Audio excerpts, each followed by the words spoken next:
Pinasok naman po ng isang hinihinalang menor de edad ang isang tindahan sa bayan ng Binmali, Pangasinan. Ayon yan sa ulat ng mga otoridad. Batay sa salaysay po ng 30 anyos na may-ari ng tindahan, dumaan ang sospek sa isang maliit na butas sa pagitan po ng dingding at bubong upang makapasok sa loob ng tindahan.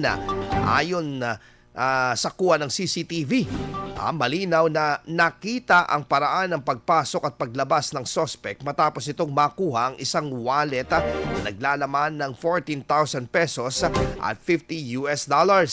Kasalukuyan namang nagsasagawa ng backtracking at investigasyon ang Binmali Police Station upang matukoy ang pagkakilanlan ng sospek at kung menor de edad nga ba ito.